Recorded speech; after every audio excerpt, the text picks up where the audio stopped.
Good morning guys, I'm Chris and welcome back to this Sunday's episode of Rift Amps. Okay, I have done the first fire up of the Hawaiian Tremolux on the test bench. A bit of backstory for those that are new to this.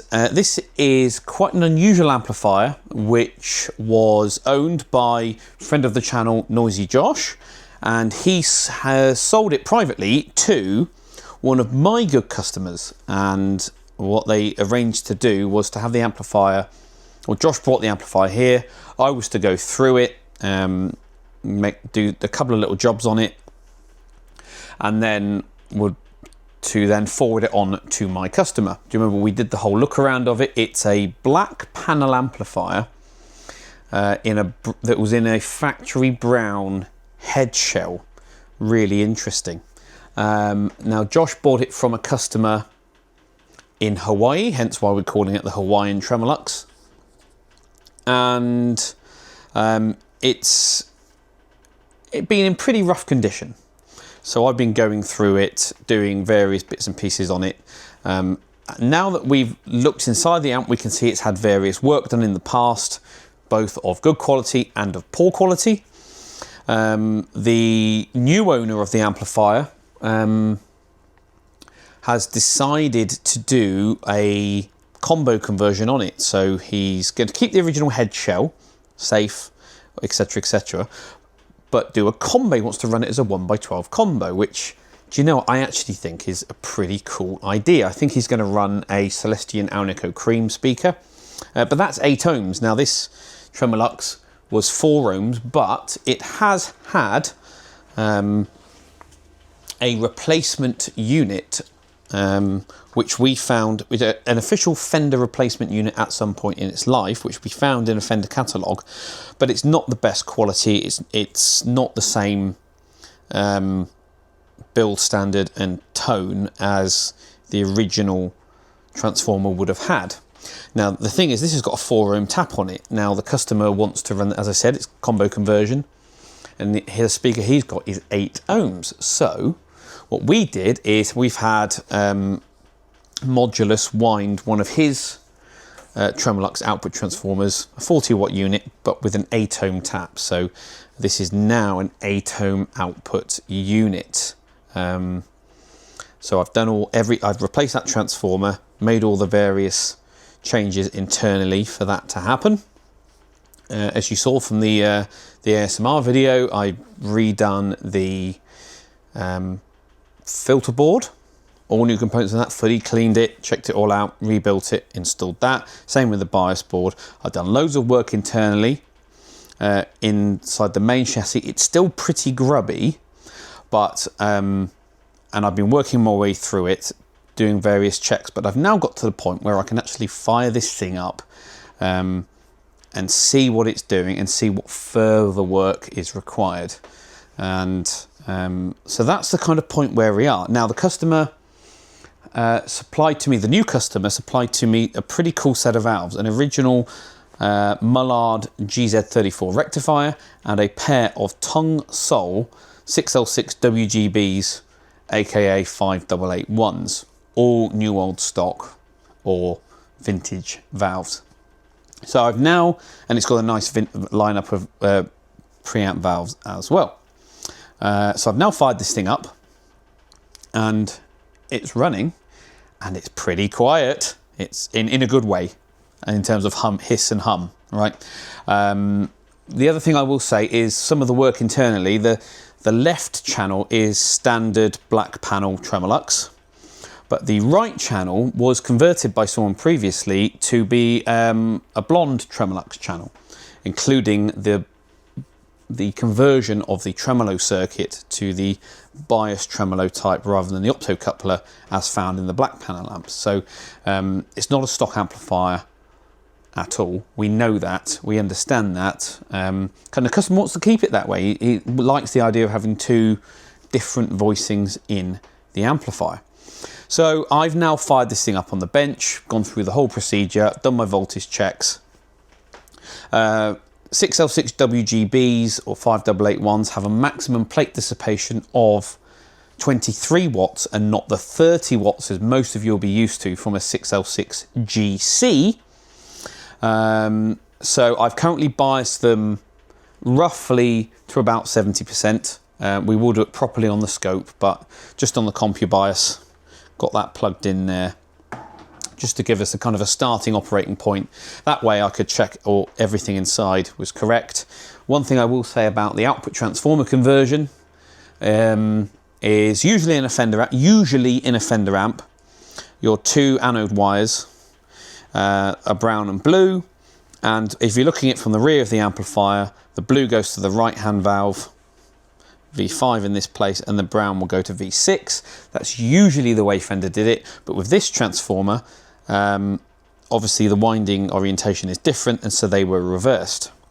I left my two anode wires long from the replacement output transformer because I needed to check phasing, and I copied how the replacement transformer had it done. Blue to the left, brown to the right.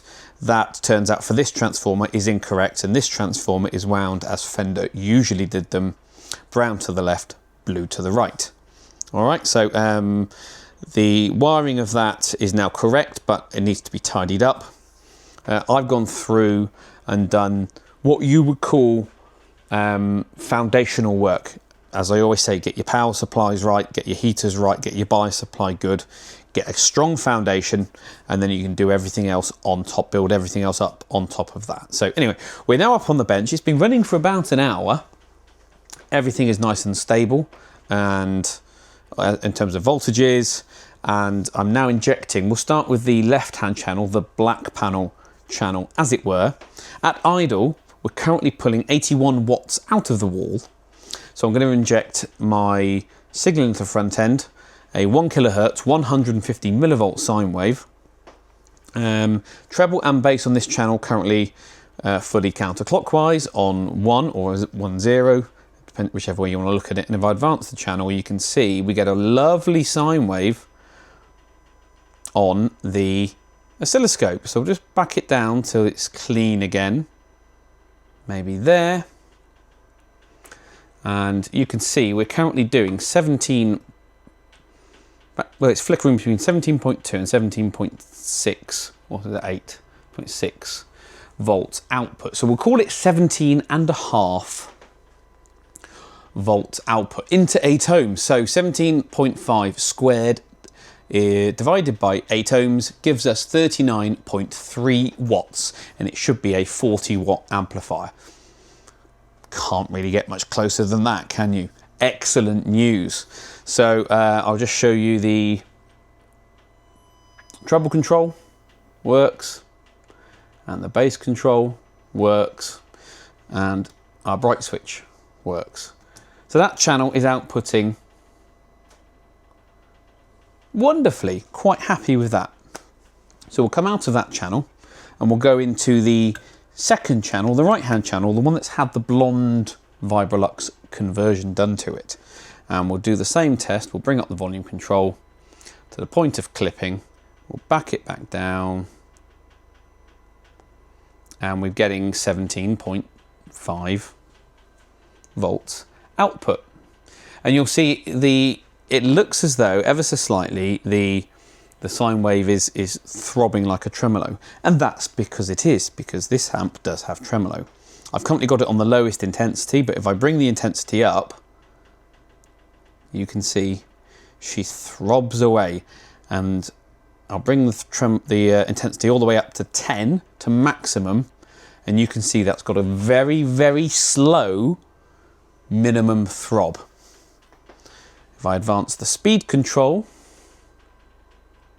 it speeds up and up and up and up and up to quite a fast maximum speed. So this amp has got a nice range of speeds, and it's got a very strong intensity, which can be quite difficult to achieve at its minimum setting.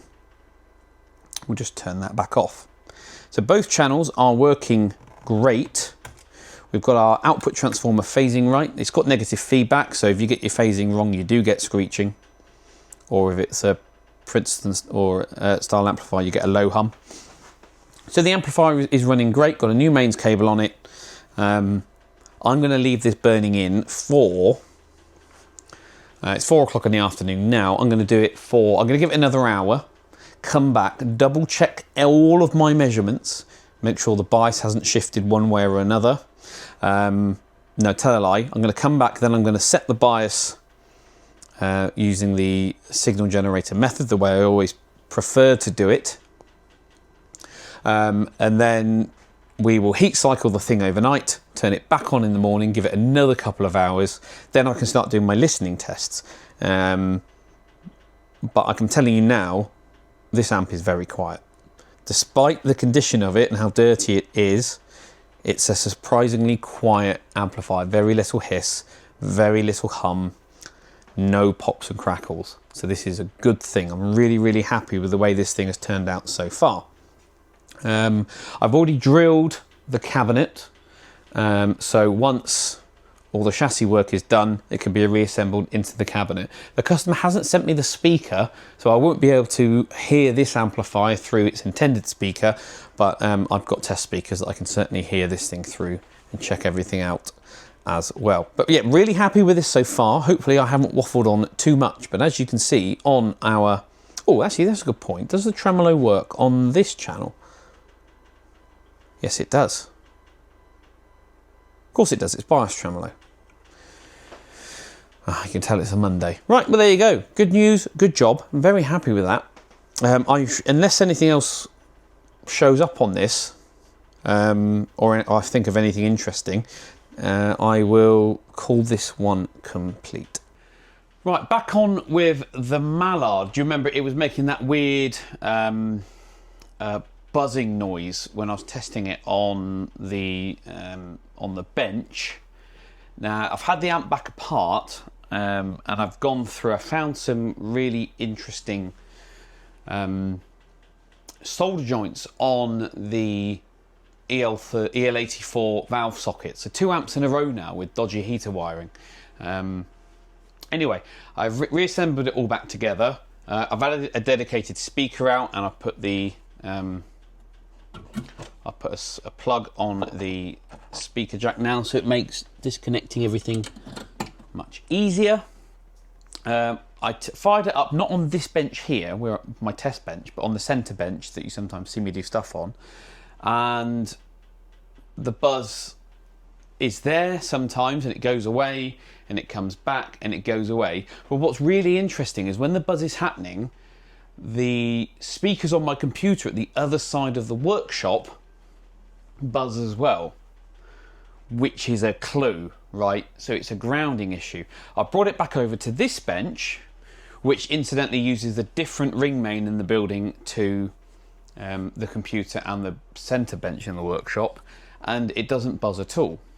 Okay, so that's my clue. So what I've done, just really simply, is I've connected my multimeter to chassis, and if I touch anything metal, you should hear my multimeter beep indicating continuity.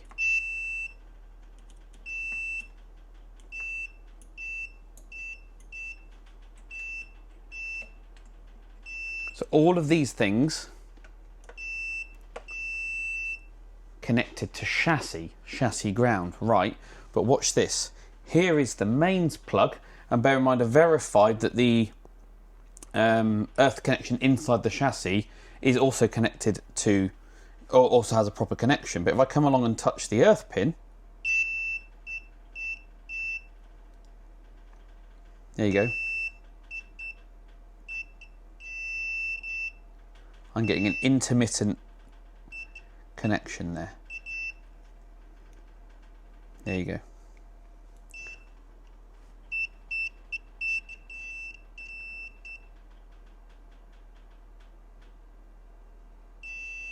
So we have what I suspect is a broken earth connection inside the mains cable, or an intermittent or a poor connection. And we can test that with by doing a pat test. That's easy enough. So we're going to dump a lot of current down through the earth connection to chassis, and that'll tell me if it fails. But I don't really need to do that because the meter is, I mean, it would be done anyway as part of the service, but the meter doesn't lie. I'll come along and I'll show you again. I'm touching that pin there. Open circuit, and sometimes it will connect up 1.1 ohm there, 50 ohms, open circuit there. Isn't that fascinating?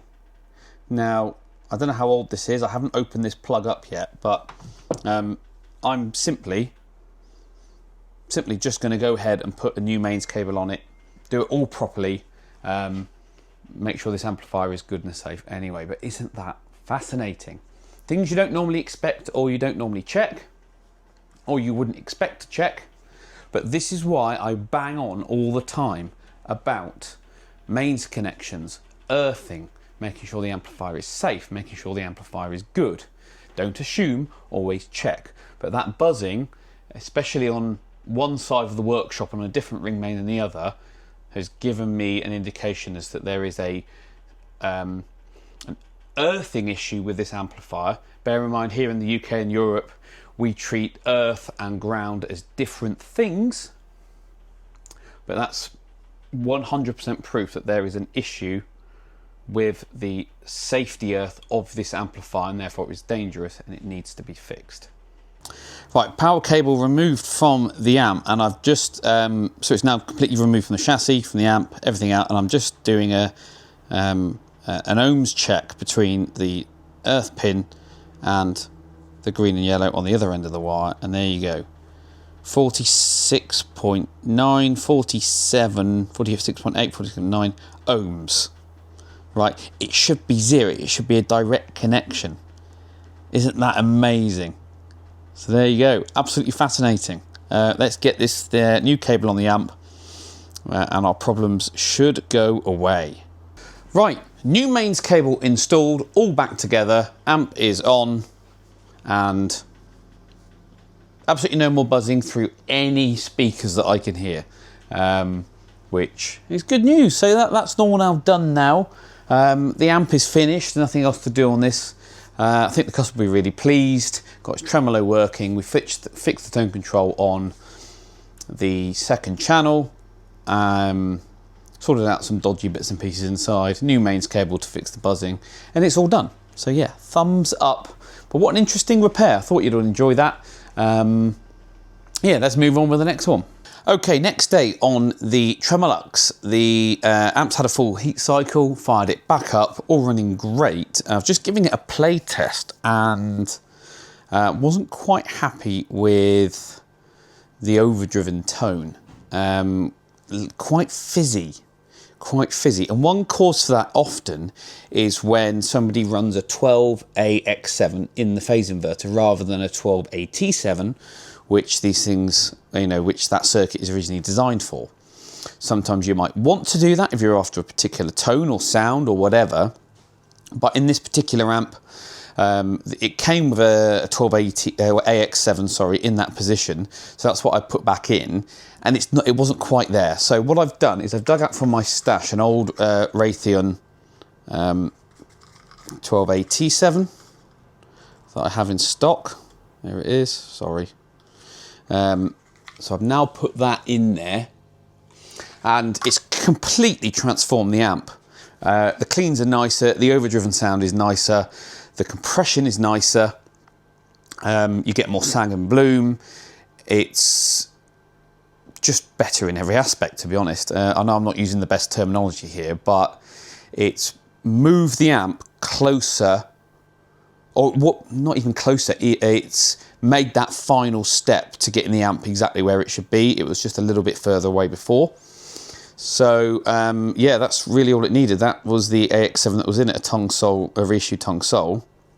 So that's now out, the Raytheon is in, and it's now got a full set of vintage valves in it. So that was the only reissue one that was there. So yeah, I mean, it's pretty nice now. I mean, I would, if it was mine, I would probably be spending a little bit more money on it, going further with cleaning and stuff like that. But I'm quite anal about these things, to be honest. Whereas I think the customer's going to be very, very happy with this. And, you know, as long as we keep the servicing up to date and regular, and keep on top of this thing, it's going to go for years and years and years. It sounds great and fantastic. So, yeah, I'm going to stick it in the cab, get some nice shots and pictures and stuff for the customer. And then we need to get it boxed up and ready for collection. Right, all done and back together. And you can see there's no speaker in the combo cab, so the customer's going to fit that. It is a Celestion Alnico cream that he's going to run in this. Really cool. But you can see the combo conversion, nicely done. Great example now. You can see the colour difference between brand new brown and the colour that it goes as it ages. So it definitely does darken. And I always say it's got like a pink hue to it when it's new. It does age quite quickly in UV light, so that will fade quite quickly. But yeah, overall, very, very nicely done. And the customer can now choose to run it as a 1x12 combo, which is going to be like a good grab and go 40 watt combo for gigging. But if he does want to stick it back in the original head shell, he can do so. But yeah, that's turned out really, really well. So yeah, nice amp. Customer's going to be really happy with it. I don't have time to do any sound samples. I'm really, really sorry, but I need to get this thing boxed up and shipped so he can gig it this weekend. So, and I'm just running out of time. So sorry about that, but you'll have to take my word for it that it sounds great. But there you go. Very, very nice indeed. It's a black panel Tremolux, factory Tremolux, that originally came in a factory brown head shell that's been modified by a previous owner, spent his life in Hawaii. The left channel is standard black panel, the right channel was converted to blonde Tremolux spec, including the bias tremolo. But there you go. Cool little project. Okay, mystery box time. Part of the reason I'm filming this is just in case the amplifier inside got damaged in shipping. So I'm just documenting that, just in case.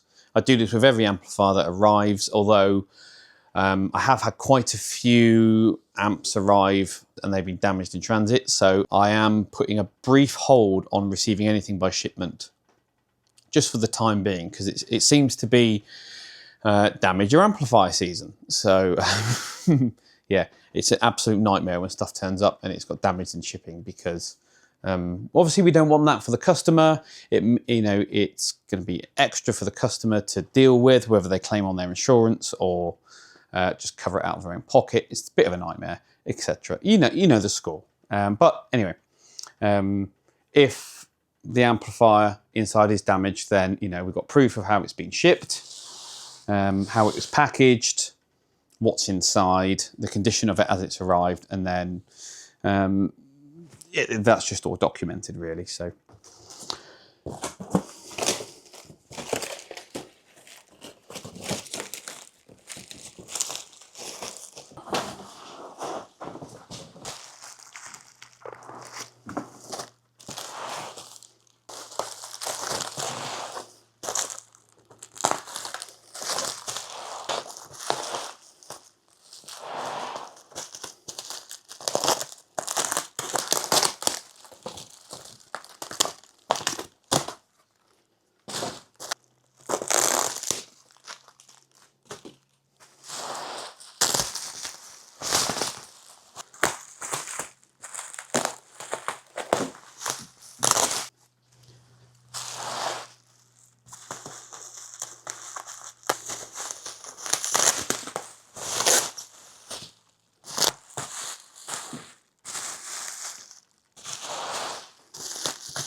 I think the owner went for the belt and braces method on this. There's layers and layers of bubble wrap in different sizes and shapes, and if there was any method to wrapping this up or not.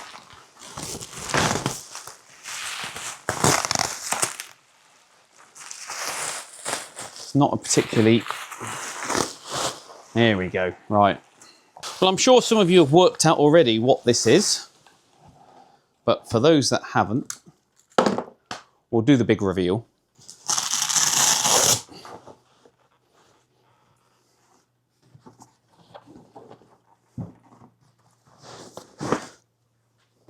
Yep, another Lazy J. So, what have we got then? Well, it appears to have arrived safely. Appears. I don't see any damage on the front. Looks to be okay. We'll check this side. All seems to be nice. Tiny ding on the top there, but I don't know if that's from shipping or if that's from something else. There's also another mark there. I'll take this thing around.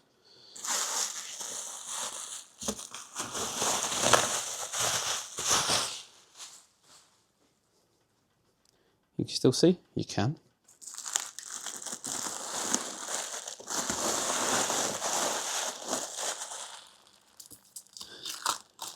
Oh dear. So where they've sellotaped that onto the back of the speaker, brown parcel tape, look, yeah.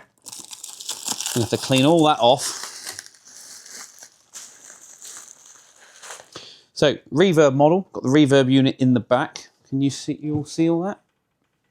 We'll do some close-ups in a minute. Chassis.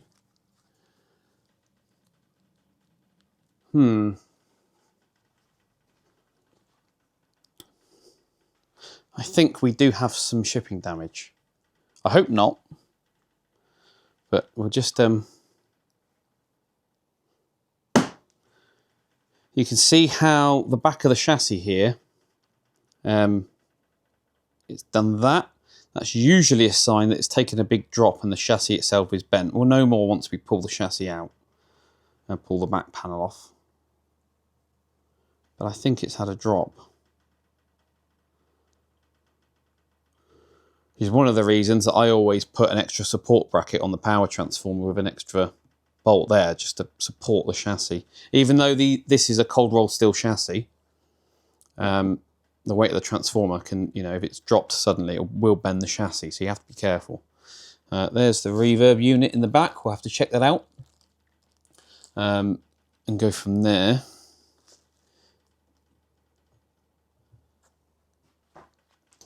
And what do we have here?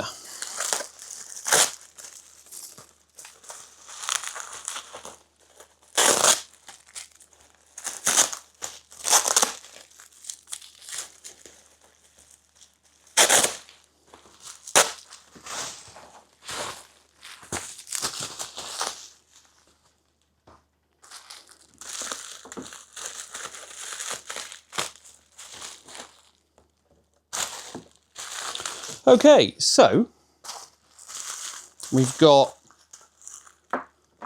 foot switch cable. I presume this is the foot switch for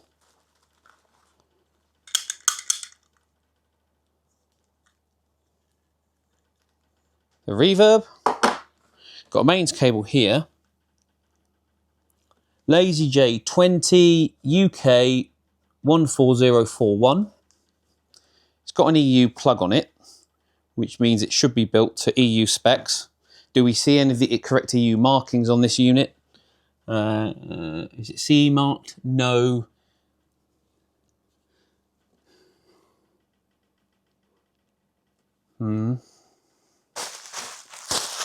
So built in the UK, shipped to the EU country, but not marked, not declared to be legal by the manufacturer.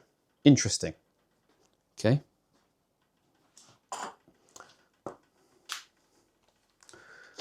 Let's just pull this off.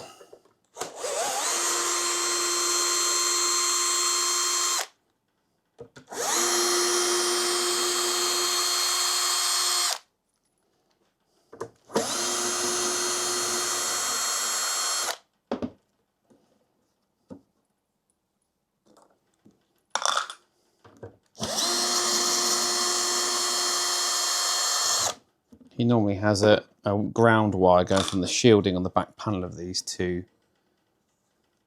up here. Yes, he does. So just stick that out of the way. And I want to check that that chassis isn't bent. No, it's just loose.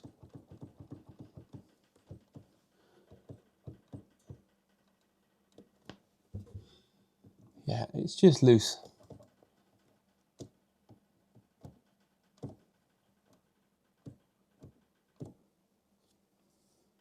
Okay, so EU law, same as UK law now, requires, we'll just quickly check the main side of this. I'll show you on camera so you know I'm not confusing anything. So we've got these plugs here, they don't, the ground pin itself, or the earth pin, is in the sockets. Can you see that? Let me just...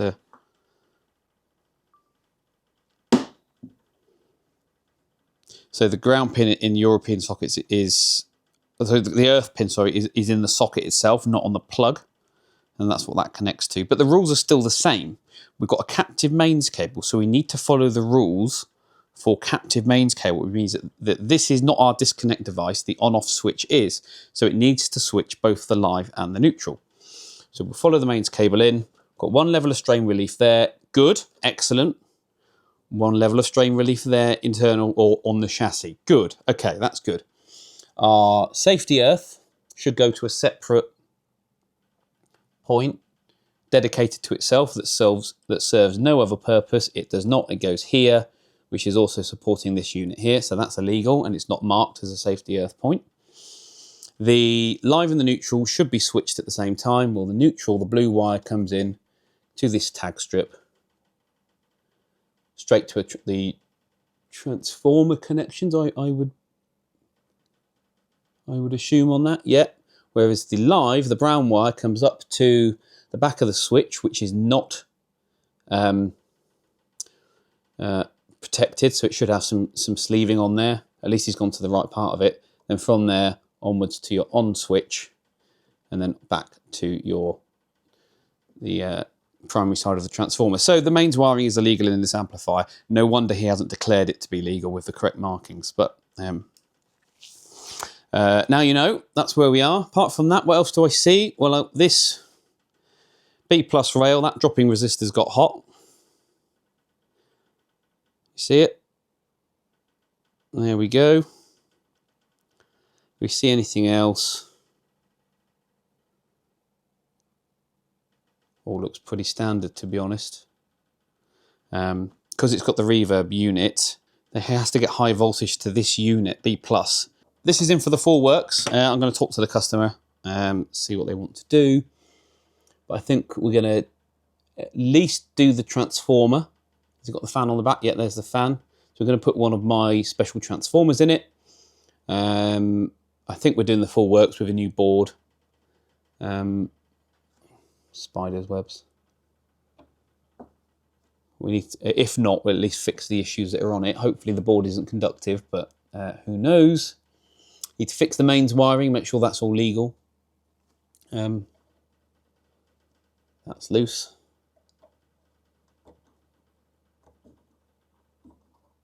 Put some Bourne's pots in there, much better than these flatback CTSs.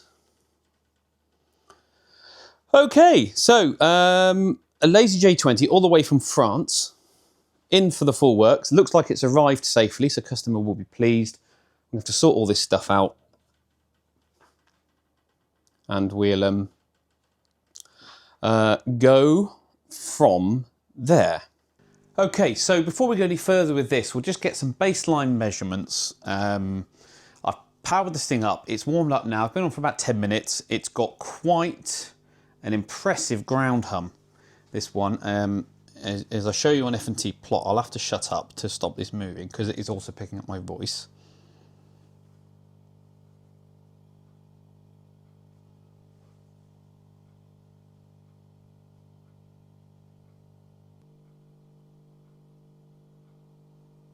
So our 50 Hertz hum is around negative 75 dB. We've got one at 100 Hertz as well.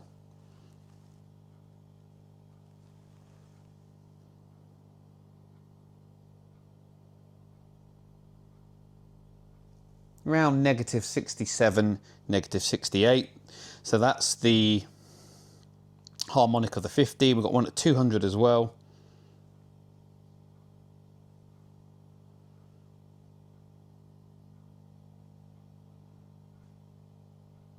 And also one at 150. That's with all the controls on 0, and we've got the VVR out of circuit, so everything is currently off. So we'll just bring up the volume and tone control for each channel, and then we'll do the reverb unit as well. What I am going to do while I'm doing this is I'm going to boost the audio of the video, just so you can hear the changes more dramatically, as it were. So that's simply just a YouTube thing. But yeah, here we go.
Right, there is an awful, awful buzz coming from that reverb unit. That's nasty and aggressive.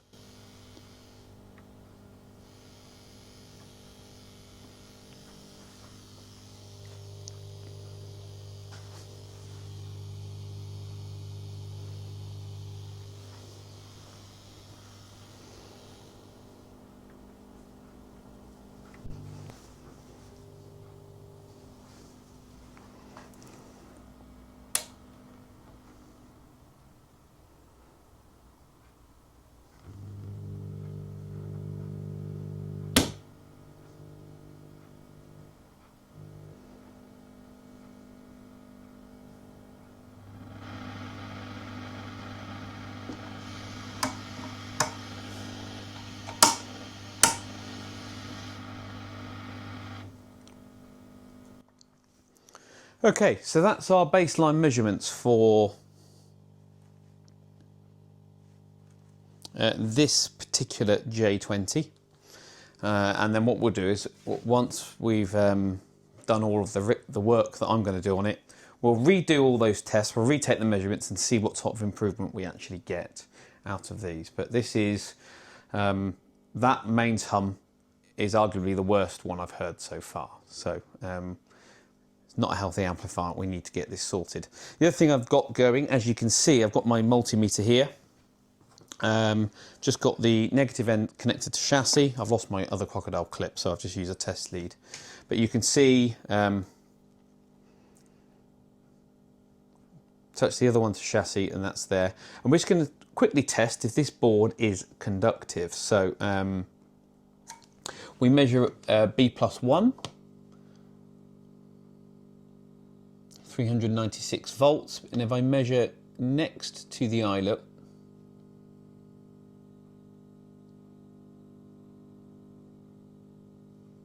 there's definitely some leakage there. Do you remember on the last one we had a conductive path from this eyelet here all the way up to this point here? So if I measure up here, what do we get? It's climbing 156 milliamps. Bear in mind, it should be 0. Right, so this board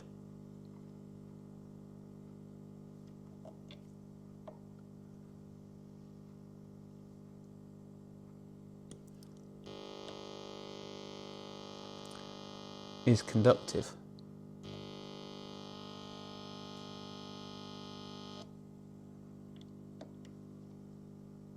That cap's not leaky. That cap's not leaky, but these two definitely are.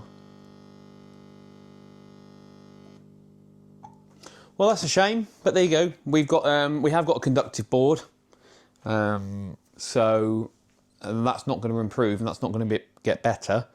The only way to fix that permanently is to do an FR4 board. If you just replace that with another 4-bin board, the problem's only going to return in the future. It's not a permanent fix, it's a sticking plaster fix, and it's not good enough. So the only way to do that would be to do a proper FR4 board, do it properly. So that's why I run this program, because my customers demand better. Anyway, hope that's cool for you guys. I hope you understand. I'm going to go through and do a full voltage map of this amplifier, identify all the issues, all the problems, any improvements, up and over what I already do to these amps. I need to double check, because I haven't had a reverb one in for a long time. Be a good couple of years now, so I need to go back over my notes to see if this one is different to the one I've seen before, the ones I've seen before, sorry, or if it's the same, or I mean, it's definitely different because of the power supply is different, but I do need to go through and double check everything. This one doesn't have the tremolo unit, which complicates things further still, but yeah, hope this all kind of makes sense. We've got good data now, we've got a good baseline, we know what we're doing, and I'm waiting for the customer to come back to me to tell me what he'd like me to do with this, but I think we're going to be doing the full works on it. Just doing some prep work on these blondies. So the blondie, Riff Blondie, is my version of the rare 6G6C variant of the Fender Blonde Bassman. So there's the 6G6, which had the valve rectifier, also known as 6G6. No, sorry, then there was the A variant, then there was the B variant, and at the very end, the transitional one, the 6G6C, which is I was first introduced to that amp by Bernie Marsden when we did the full restoration on his head and cab for him on that particular amp. Really, really cool. Very rare. Although I have seen a couple after that. Anyway, so I decided to do that as my own model. Call it the Blondie, but I do it as a 1x12 combo. So just like the Tremolux that you saw in the previous video, where we did a 1x12 combo, and that I do the Blondie as, rather than as a head and cab, we do it as a 1x12 combo. It's really popular, or it was popular, but I haven't done it in a while. Anyway, I've had a couple of orders come in, so I'm just doing some prep. Now, as you all know, I love to take the opportunity to improve, revise, update, make changes every time I revisit something, and now's the time to do that with these. So chassis have arrived, and I've started making up some new boards. So 3 boards are needed for an amplifier like this. You've got your centralised board that sits inside the chassis with all your components on, your main board, as we like to call it. We have the what we call the bias board, or was referred to as the bias board, but it also includes the rectification diodes, because this is a solid state amplifier, although there is room, as you can see in the chassis, if we want, we could do it as a valve rectified model. And so yeah, that's that. And then you've got the filter board as well, which sits underneath the doghouse. Now here is the doghouse. It sits there like so. As you know, Fender style amplifiers, you know, all the filter caps under the doghouse, right? Well, the original filter board for these is quite large. It takes up quite a lot of space. Now, I I prefer to do everything on 2.5-inch wide board, although, yeah, that's right. So I've been making up a new template board for the filter board, and I was just drilling and I've drilled my mounting holes, marked them all out, so that one fits perfectly on there, like so. Can you see all that? And that'll be covered up like that. Boom, bosh. And I was just transferring those holes over. And what I'll do now is I will measure how far up from one point and how far in from another the holes are, and I'll make a note of that, so then next time when I get a chassis I can just mark those on and drill those. Quite easy. So I've done that for those. I've also done it up here for the bias board, so I've got my mounting holes that fit. I'm not using the original ones. Again, I've done a smaller board because actually I want to leave clearance, because on here obviously you've got your dual light, and I'm just trying to leave as much clearance as possible. So that's how that's going to sit, but obviously on the inside of the chassis. So yeah, doing a couple of blondies. In fact, I'm going to do 3.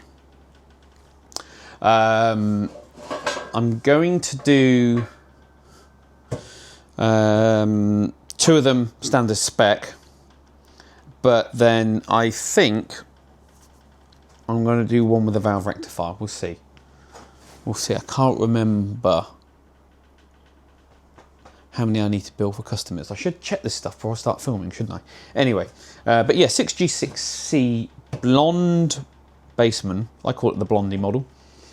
And yeah, making progress on these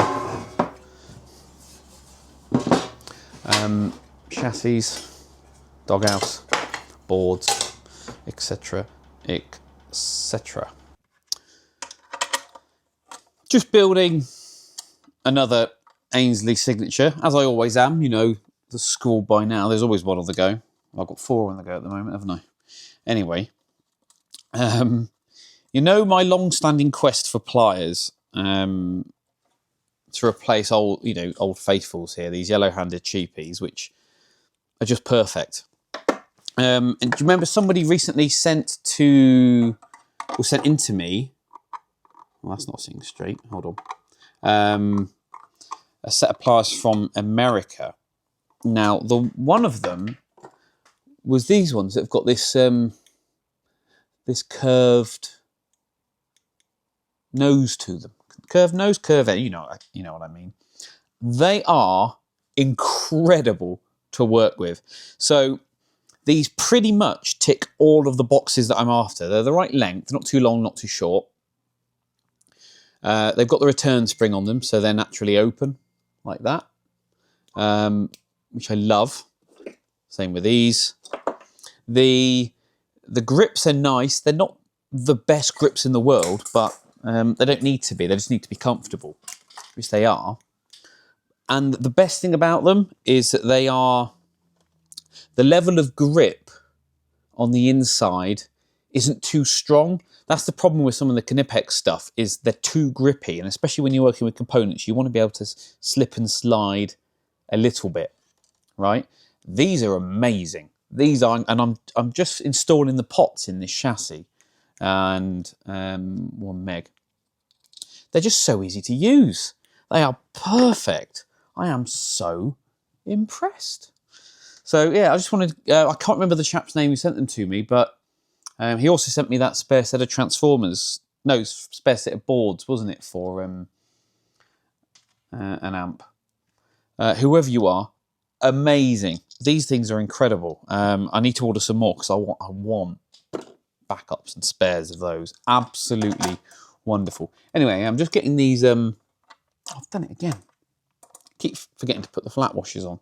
I'm just installing the pots in this build. I'm actually a little bit behind on this one, so I do need to crack on.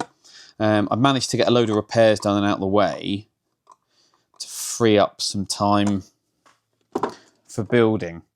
The way I normally do it, how I tend to structure my day, is I do builds in the morning and I try and do some repairs after lunch.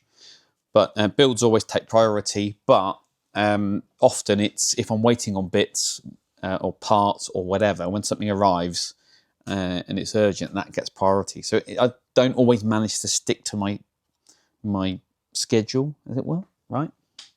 But because what I did was I focused on getting a load of repair jobs completed and done. It meant that, and I'm not starting anymore until at least next week. It means I can focus. I've got 3 days now, or 2.5 days, of just pure amp building,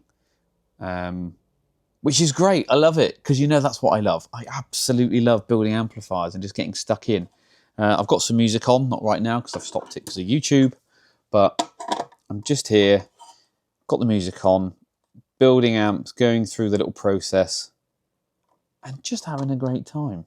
And trying out these pliers has just made my day. These things are wonderful. So yeah, I'm having a great time, loving life, loving building amps, cracking on with it. One channel member and friend of the channel, Ollie, has recently bought himself, imported from the States, a Fender amp that I don't think I've had in before. Or at least not that exact version of it. So, and unfortunately for Ollie, it arrived, it lasted 24 hours, and then it let the magic smoke out. So he is going to be bringing that in at some point for us to have a look at.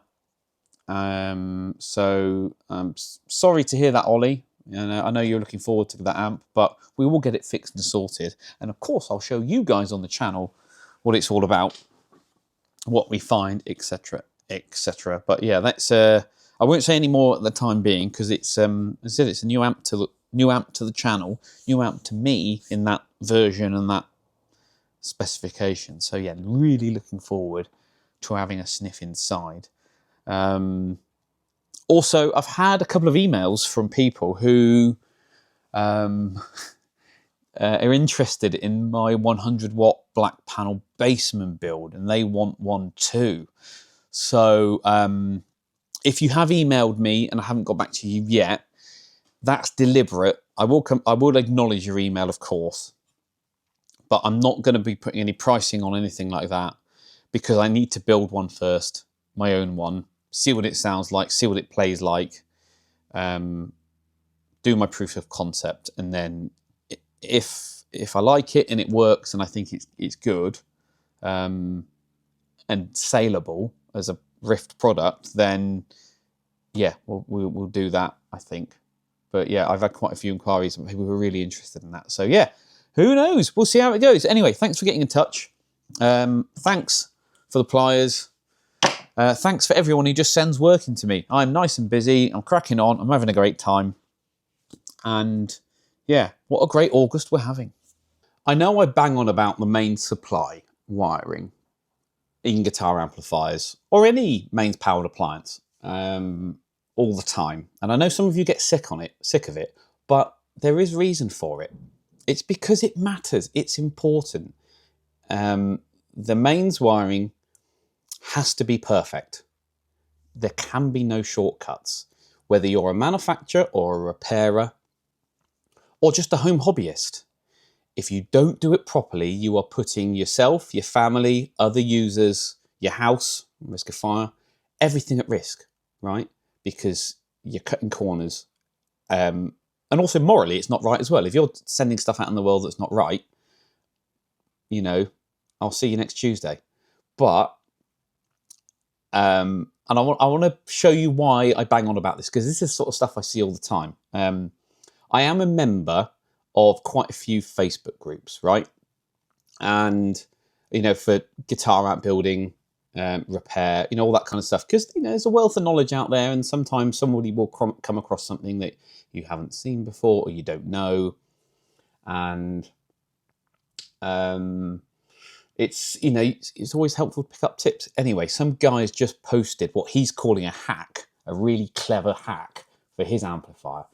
He's building an amplifier at the moment, and he said he's got no room on the amplifier for a dual light. There's no room on the front or back panel, which I thought, okay, yeah. So, I mean, what I do if there's no room, I you've seen the ones I use. It's the illuminated toggle switch, right? Because sometimes that happens.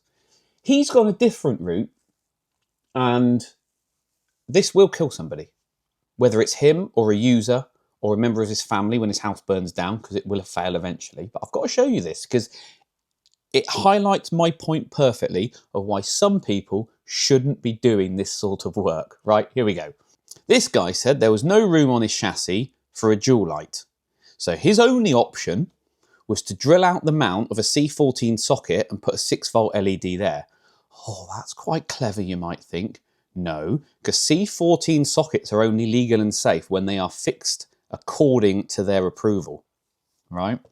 What is it? 60320-1 is the current one, I believe. And that's not right, okay? This is crazy. So we'll go to the next slide. There it is on the back.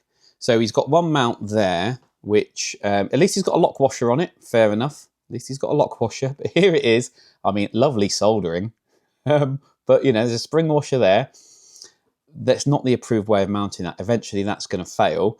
These wires are going to short against the chassis. This is going to pull out. I bet he's not going to protect these. So you're going to have a risk of these shorting against the chassis. Hopefully, he gets his safety earth right. I mean, he's got a separate one here. So fingers crossed, that's what that's for. And he's not going to do something else. But remember, he said there's absolutely no space to put... he said there's no space on the front or rear panels to put an indicator light, right? Here's the socket. Here's the one he's put in. That looks like a hole to me next to an on-off switch. Why doesn't he use that? Why is he putting people's lives at risk instead of using that hole? What an absolute plonker. I can't believe it. That's insane. Look at it. That is ridiculous. So, case in point. Make sure somebody who's not an idiot works on your amplifiers. If you're buying a new amplifier, insist, as is your legal right, that it is built to at least the minimum safety standards for the market of which it is sold. If you're having it repaired, insist that the mains wiring is brought up to the latest safety standards, so you're not at risk, your family's not at risk, anyone else who uses that amplifier isn't at risk. And if you're building your own amplifiers at home, look up the law, look up the regulations. They can be found just 2 clicks from Google. They're all there, easily explained. It's not difficult. And you're not putting people's lives at risk. Cool? Well, that's it then, guys. Thank you very much for watching once again. As always, please give this video a thumbs up or your comments and questions down below. Subscribe and hit the notification bell if you haven't already. If you're feeling super generous, why not join the channel like these guys have? And I will catch you all at the next one.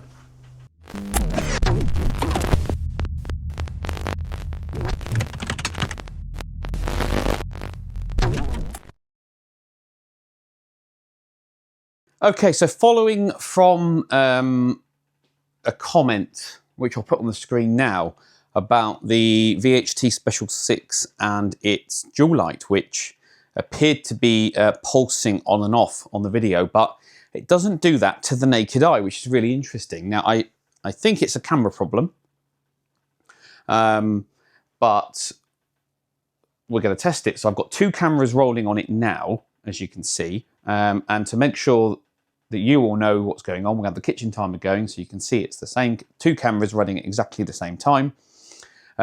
Just to let you know, this dual light, it is an LED, as you can see, and it runs off the heater supply but is then rectified into DC to power the LED itself. So that's how that works. Let me just get that back on. So I'm going to turn the amp on. I'm going to start the kitchen timer, just so you know everything's in sync. We're going to film it for about 5 minutes, I guess. And we can see if we get 2 different video results, which I think will be really, really interesting. So camera on the left here is the Osmo, and this one here is my iPhone. So we will just start the timer. Yep, and we will go on.